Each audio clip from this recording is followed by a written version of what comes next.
Thank you. Woo! This thing on? This thing is on. Awesome. Wow. Mr. Bingo himself giving me an introduction. Hey, everyone. I get to close off the first day. It's almost beer o'clock in the schedule, I think. Yeah. Woo! This guy knows. I'll try to get you warmed up for that. My name is Michael, and I am a designer. That's my Twitter handle, if you want to connect. Please take pictures, tweet. I read them all afterwards and weep. There's so many things that you can give talks about in this industry. So many disciplines, so many talented experts sharing knowledge. But something that we all have is an origin story. So that's our path to what we do today and the lessons that we've learned along the way. And those talks are usually the ones that I find the bestest. Because they're quite unique in our different experiences, yet somehow they manage to say something universal about being makers. So today, I brought this little keynote here that I'm humbly calling How I Became a Maker. Learn the secrets of the universe! Yeah. You guys are still awake, right? Because I know it's pretty late, long day. Woo! Yeah! Okay. So let me tell you my story. I was always interested in making things. I drew a lot as a kid. Here's a self-portrait, age 3. So happy my mom saved this. I was a cool kid from the 80s, growing up in the 90s. And from very early on, I drew things that interested me, right? This is 2 characters from the Danish television series Bamse and Kylling. Now, Bamse and Kylling directly translated is essentially bear and chicken, which I thought was kind of fun. Definitely my favorite show when I was a kid. And you can tell I'm already a pretty decent illustrator there. That's Bamse, that's Kylling, obviously, right? Even dressed up as Bamse for Halloween. My mom made me this costume. I grew up, I became a teenager, I became a geek, and I played Dungeons & Dragons, I built my own computer. Here's a picture of my setup back then. I love that thing, blurry picture. We were doing games in this thing called Click and Play. Anyone remember Click and Play? This wonderful game, yeah, representing this wonderful little game-making tool, and you would make these little games in it, and I'd sit there next to my friend Rasmus. He would do the coding, and I would do the art, and I'd dream of one day making real games that other people would play, right? I remember really wanting a black keyboard, but I couldn't afford a black keyboard, so I spray-painted my keyboard black with Warhammer paint. That is probably the epitome of being a geek. You're painting your keyboard with Warhammer paint. It wasn't a very good keyboard afterwards, really sticky, but I kept it for like 5 years because I loved that thing. I made it, right? I got my first digital camera, loved it. I think getting a digital camera was kind of like my gateway drug into making more things on the computer. I found this place called DeviantArt. Anyone remember DA? Hands? Yeah, hey, we all got to start somewhere, right? It was probably my first real creative outlet. I uploaded my pictures there, I got likes and I got comments. And this kind of brings me to one of the first lessons, the first big secrets I learned as I was finding my way. I learned that I had to stay motivated to push my craft. Now, it's a foundational skill of any successful creative. I think motivation is what separates people who are able to stick with something from those who are not. Now, one great way I found very, very early on to hack staying motivated is to get feedback and appraisal for the progress you're making. Now, ain't nothing wrong with the like economy, right? Share what you're making to keep those pats on the back coming. Now, we have this real human need to be rewarded for the stuff that we do. And the main reason why people stop pursuing their dreams is because they lose motivation. Finished gymnasium, high school, in 2003. This lovely picture here was taken of me. And at this point, I was very interested in design. I had learned myself some HTML. I'd taken my first steps in Photoshop, and I thought, you know what, I'll go and I'll study design at design school, right? Yeah, design school. Boy, was I wrong. This is a picture that was brought in the local newspaper. That's me in the middle right there. I'm visiting with my new design school. It's pretty obvious I'm like the only guy. I was really out of place. Not just because I was the only guy, inherently that might have been a good thing, you know, but there was very little expertise in the sort of things that I was interested in. Look at that gullible fool. He thinks he's on his way to become a designer. It's like, right? I didn't fit in during design school. Here's a cover for a chair I designed. I hated it. I'm pretty sure the teachers weren't too keen on me either. Design, it felt inaccessible and serious in a way. It seemed wrong to me. I just wanted to make things on the computer. And when I wasn't at school, I went back home and I made websites for anyone who would wanted them, basically. Here's a splash screen. Remember when we had splash screens? For a local butterfly park, right? I wasn't very good, right? But I loved it. We choose German over here, obviously. Here's what it looked like when you entered the site. You can't tell from this still, but the butterflies were GIFs. They were moving. Just gorgeous stuff, really. To be honest, I didn't learn much at design school. I grew my hair long. I drank a lot of beers. I finished the education because my mom told me I had to. And I swore that I'd do something totally different with my life, something not related to design. That went well. But this brings me to another lesson. I sure wish I could go back and tell myself this, because if things really aren't going according to plan, you shouldn't really worry too much. There's always something else waiting behind your current obstacle, and somehow you'll find your way. I found my way into a turtle's costume. I enrolled at university in 2005, studying natural sciences, of all things, as far away from design as I could, right? Attending university was kind of like a breath of fresh air after the toxicity of design school. And I made new friends, and I became chairman of the frat bar and started all manner of things. We had to, as chairman of the frat bar, I was suddenly running this small organization. We had to make some flyers. Like, yeah, I can make some flyers. It's fine. It's okay. Other people on campus kind of got wind of this. They came to the party. Like, Michael, we have the student handbook. Could you illustrate the student handbook? It's like, yeah, sure. I've never illustrated a book before, but I'll try. Design had gotten a lot less serious for me because it wasn't really a goal. It was just something I did because I liked it. 2006, also the year I got my first Mac. You guys remember your first Mac, right? Yeah. I love that thing. And I got really interested in replacing those wonderful icons everywhere on the OS. I was getting more and more into drawing things on the computer. I made wallpapers, because wallpapers, that's something you can do that other people can use, sort of like a utilitarian art in a way. I like fanboy wallpapers like this. Really fell in love with Apple and their products. I rekindled those click and play days and made sets of icons, these little 32 by 32 pixel icons. You had to sit and draw in every pixel by hand. And then I gave them away for free for developers to use in their applications. And I remember it clearly, 12 years ago now. I was sitting in geography class as I launched my first portfolio. I needed sort of a place to keep all these things that I was making. And I had no idea what I was getting into yet, but it kind of taught me something. This is Pixelresort, the very first version, which is my little one-man company. It taught me something really valuable, almost by surprise. You need to make yourself available. Now, this seems super obvious, but a lot of people, they don't do this, and they're surprised that no opportunities find them. While it's great to be on social networks, it was sort of a game changer for me when I opened up my own portfolio on my own domain where I controlled the entire experience. It's one of the first things I always tell younger designers, like, get an online presence. To take part in adventures, you need to be discoverable. Now, back at university, still wasn't sure I wanted to be a designer. For my bachelor's, I studied human-computer interaction, tried to be a programmer, found out I was like the worst programmer in the world, possibly.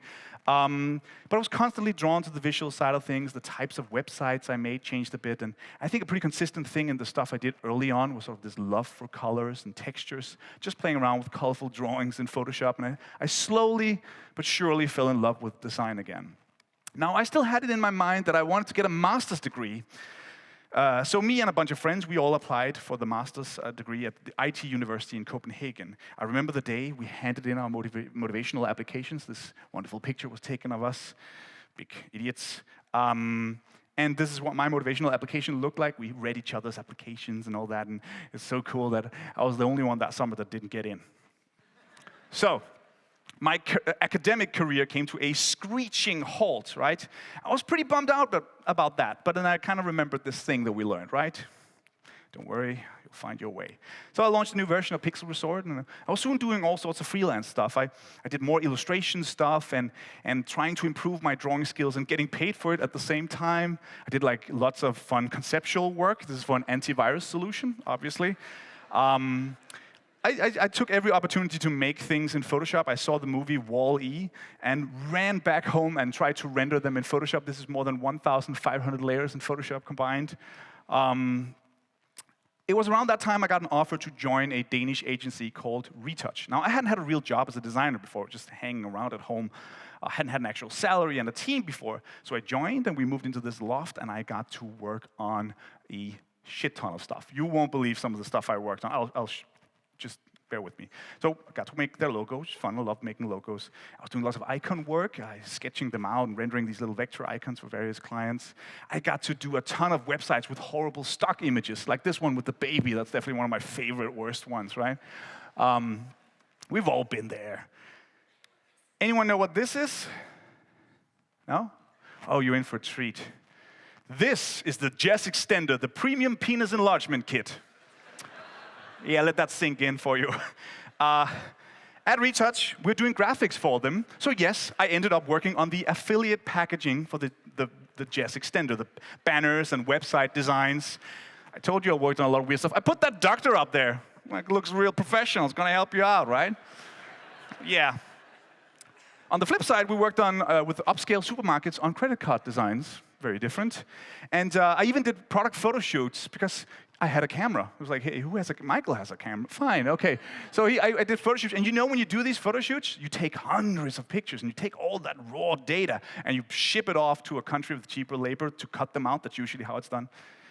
I was the cheap labor. I cut all those pictures out. Working at an agency was kind of like being drafted for the army. Like, it's not always fun. In fact, it's sometimes downright horrible. I see a few agency people here. So it's okay. You get to see all the greatest and all the worst aspects of client interactions, and you get to work on so many different odd things. But it was important for me to spend my time there because when I arrived, my PSD files were a mess. I wasn't used to working with other designers, and I didn't know much about the greater process of making things. Working with people that are better than you is a very important part of becoming better yourself. I still freelanced on the side, pursuing the type of projects I thought was fun. Still made some wallpapers from time to time. And after a period of time, I went to my boss, Johan, and told him, you know what, I'd like to quit. It was right in the middle of the financial crisis. My bank and many people around me thought that was a stupid move. But I was learning that you need to take risks if you want to change your circumstances. And not just be happy with how things are, but allow yourself to keep moving. So I launched a new version of Pixelresort, started freelancing full-time. Luckily, client work started picking up. And when I didn't have freelance work, I made things that I myself wanted. Started doing lots of replacement icons. Here's another take on the Adobe suite of icons. New iTunes icons. Again, a solid love for tactility and colors. A more fun Safari icon. I actually ended up doing a whole range of experimental Safari icons because, just playing around this idea of other types of compasses. What does it look like if it's like a GPS or a needle in a glass of water or a flight compass or a nautical compass or one with the earth underneath. And I took all of those and actually made a poster that people bought and hung in their offices, which is super weird and humbling to me. I'm sure you understood by now I'm a big gamer. Did lots of illustrations of things that inspired me from games. Here's a sword from Dragon Age, and I took that and turned it into a wallpaper. Pixelization fan. So wallpaper I did recreating the V in Civ 5. Probably my most popular wallpaper to date was this thing, right? Go figure, Minecraft.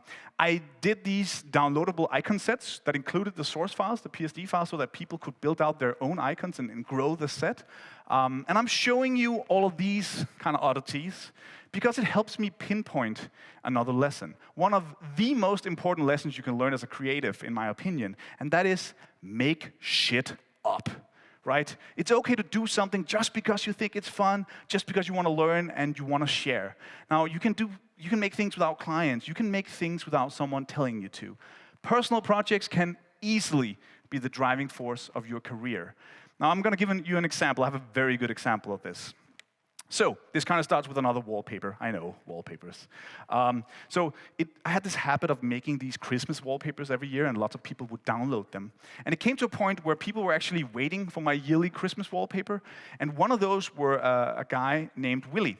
Now, he liked the art style, and he contacted me about an idea he had for an app. Apps were very new back then, and he was from Denmark. I was like, sure, let's meet. We had some beers, and 8 months later, we launched our first app together. It was called Outside. You just look through a little window, and you see all the weather outside. I drew all weather. And when it launched, it seemed like the whole world talked about it. And one morning, we woke up to this. And of course, this is the first full week of spring. You know, the flowers are blooming, birds are chirping. I know this because I have an app on my iPhone that shows what it looks like outside. So I have to go outdoors. I can just see spring on my iPhone. It's right there. I don't have to go outside. I get spring right on the iPhone. Yeah, perfect. It's like two guys from Copenhagen looking at each other. Holy shit. We should probably make a company. And we actually ended up creating a bunch of weather apps over the years.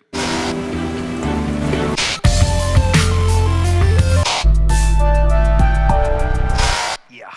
And we founded this product development studio called RoboCat and went on to hire lots of people and work on some amazing projects. And I'll get back to a few of them just to emphasize some lessons I've learned. But the first lesson you should take away from that, from me sitting at home in my boxer shorts, making wallpapers, to meeting Willie, to making an app, to being joked about on Jay Leno, is that you never know what little side project or piece of content that will lead to the next big thing. The next thing that will shape your life. Now, every time you make something and put it on the internet, I love this analogy, you're essentially lighting a spark in a flammable room, waiting for things to ignite. You put out an app, you make a website, even a blog post, just keep igniting that spark.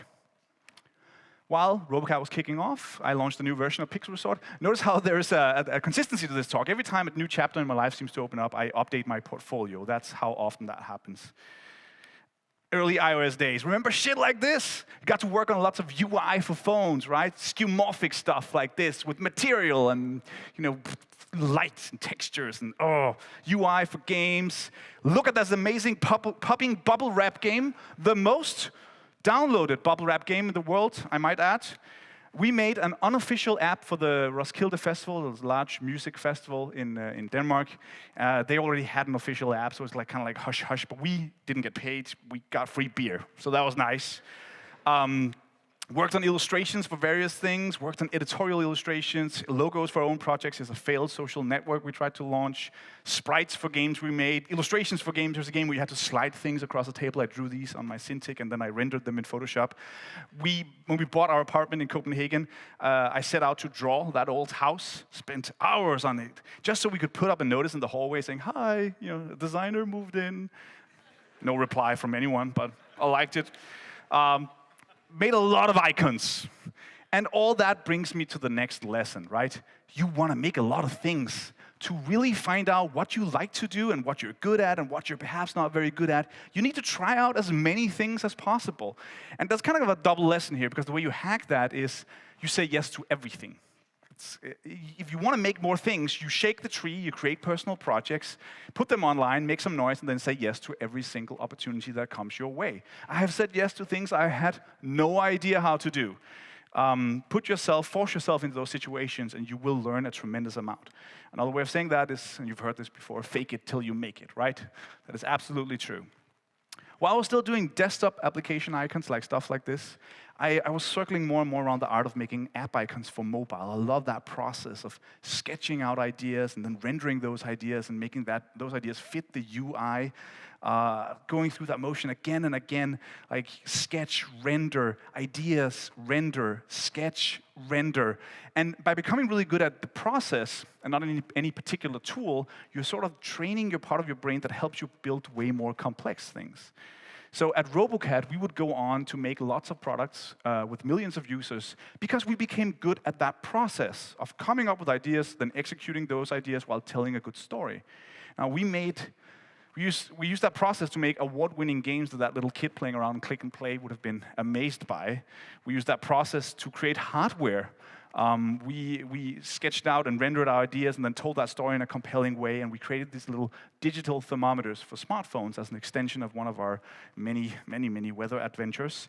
And we launched what essentially became the most popular Kickstarter campaign in Europe in 2013. Got more than 10 times the amount of funding we asked for, went on this amazing adventure of creating these little things in China and shipping more than 40,000 units to 77 countries. Now, the point I'm trying to make here is that to make anything, you need to learn the process. It's not just about tools, it's not about one specific discipline, it's not about whether or not you call yourself a UX designer or a product designer or whatever. Everyone can transcend their own field of expertise and make just about anything if they learn the process. Now, from making all these things, it became clear to me that there's many things to be made. There'll probably always be some things that you like making more than other things, right? You guys probably feel that way as well. For me, that has always been app icons, or icons in general. That's why I'm wearing the Iconist t-shirt. This was the icon for the first weather app I just talked about called Outside. And it's amazing to me that everything about that app and all that it meant to us and the many users can be represented by that single image. Making app icons truly became one of my big passions. To me, iconists, they're kind of like the jewelers of design in a way. We get to craft these little gems, these little pieces of concentrated design. You get to tell this story in a wonderfully restricted canvas. And you get to create this little scalable branding element. And I've made icons like these where you get to use your painterly side, or icons like these where you have to carefully consider every little shape, every little gradient, and where you try to layer symbolism into the pixels. Sometimes I even just make icons for fun. Like these here I made for a personal project I call App Icon Wars. Just to play around the restrictions, what happens when you remove the outlines of an object? Can you still recognize the characters? And you get to play around with renderings and lighting and textures. I love Photoshop. Also, the more sillier parts of it.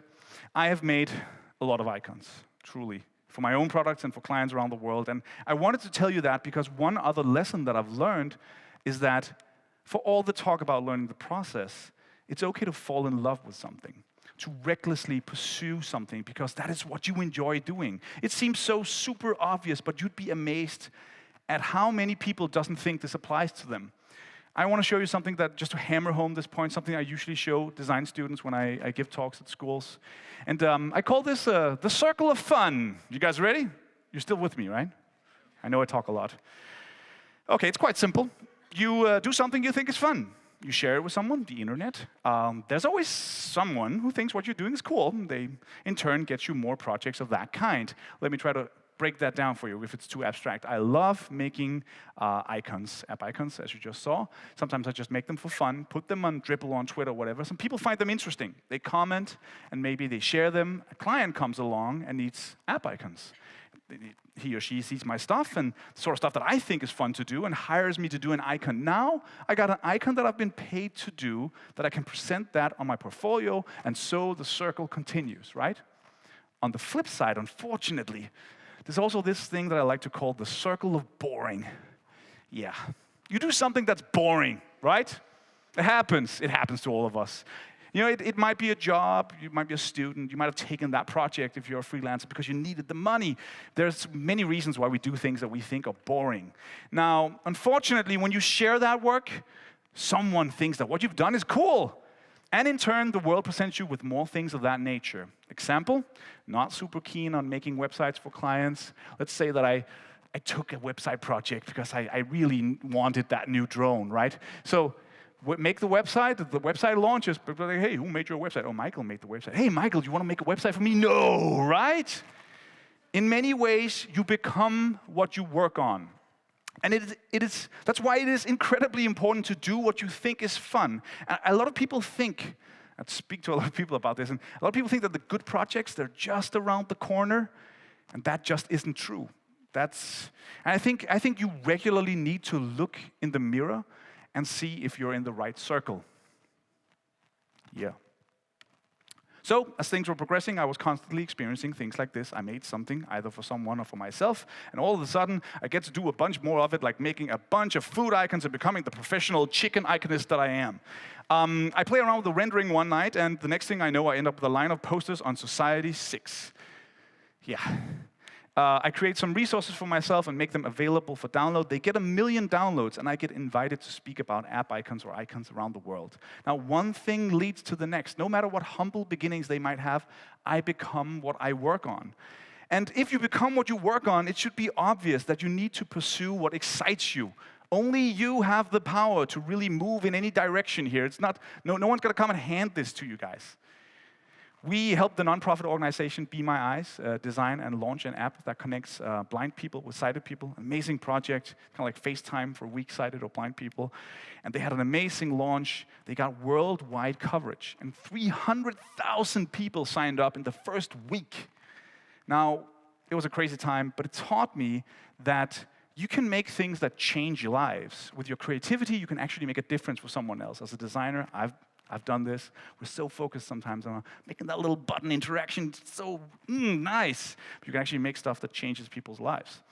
And don't wait until it's handed to you either. When we got one of the new Apple TVs before it launched in, what was that, 15 in Denmark, we sat around like, what would be the coolest app to make for the new Apple TV, right? That would obviously be to make an app for the Danish national television, the DR. But many had tried to pitch DR things through the ages. They told us not to bother. They even told us that it might kind of be a little dangerous legally. We went ahead anyways, made the prototype, and uploaded a video on YouTube showing it off. And at the end of the video, it says, who do we need to talk to, DR? It's a very sassy move. It was a Friday. Next Tuesday, in a meeting room with them. It's like there was like everyone crowded around a big conference table in a glass cage. They were just about to call legal, but they wanted to hear what we had to say for ourselves. It's like, pushed back my chair, pitched my heart out about why a small team like us should make this for them. We actually got to build it, and we launched it for them. And it's one of the most downloaded apps in Denmark on the platform. Now, that's all good and well, but more importantly, do you know what DR makes? Anyone can guess this? Bamse and Kylling, obviously, right? That's made by DR, so working on the app. Damn it, I got to visit Bamse's house. Major bonus, yeah!